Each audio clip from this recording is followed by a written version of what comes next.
Hello friends, welcome to పక్కా Telugu YouTube channel.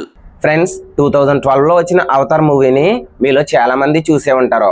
ఆ మూవీలో గ్రాఫిక్స్ అయినా విజువల్స్ అయినా చాలా ఎక్సలెంట్గా ఉంటాయి. ఇక అవతార్ 2 మూవీ విషయానికి వచ్చేస్తే ఆ మూవీ కొంతమందికి నచ్చొచ్చు, కొంతమందికి నచ్చకపోవచ్చు. ఇప్పుడు అవతార్ 3 మూవీ ఎలా ఉంది అంటే నా వరకు ఇది just above average movie. First మనం స్టోరీ లైన్ విషయానికి వచ్చేస్తే జేక్ ఫ్యామిలీ ఉంటుంది కదా, వాళ్ళని పట్టుకోవడానికి పాండారాలోకి కొంతమంది హ్యూమన్స్ ఎంటర్ అవుతారు. ఆ హ్యూమన్స్ వీళ్ళని పట్టుకోగలిగారా లేదా, వాళ్ళ మధ్య ఫైట్ ఏంటి అనేదే ఈ మూవీ యొక్క సింపుల్ స్టోరీ. ఫస్ట్ మనం నెగిటివ్ విషయానికి వచ్చేస్తే పార్ట్ 1 పార్ట్ 2లో ఉన్న విలనే ఈ మూవీలో కూడా ఉంటాడు. అంటే తన క్యారెక్టర్ కొంతమందికి నచ్చొచ్చు, కొంతమందికి నచ్చకపోవచ్చు.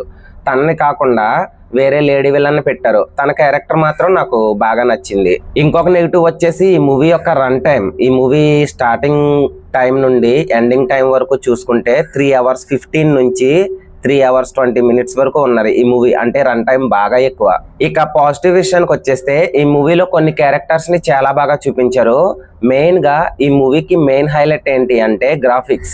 కొన్ని సీన్లు చూస్తున్నప్పుడు అయితే అసలు ఈ సీన్స్ ని ఎలా క్రియేట్ చేశారు, ఎలా తీశారు అని అనిపించింది నాకైతే. ఇక ఈ మూవీని థియేటర్ లో చూడడానికి మెయిన్ రీజన్ ఏంటి అంటే గ్రాఫిక్స్ మాత్రం ఎక్సలెంట్ గా ఉన్నది.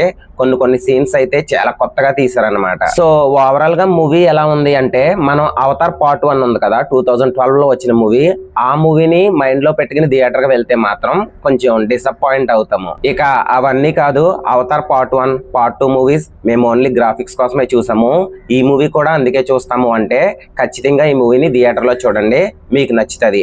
బట్ నా వరకు అయితే మాత్రం ఇది just above average movie. So Avatar part 1 part 2 movies ని మేము ఓన్లీ గ్రాఫిక్స్ కోసమే చూసాము, ఈ మూవీని కూడా మేము థియేటర్ లో చూస్తాము గ్రాఫిక్స్ కోసం. అంటే ఖచ్చితంగా మీరు థియేటర్కి వెళ్ళి ఈ మూవీని చూడొచ్చు.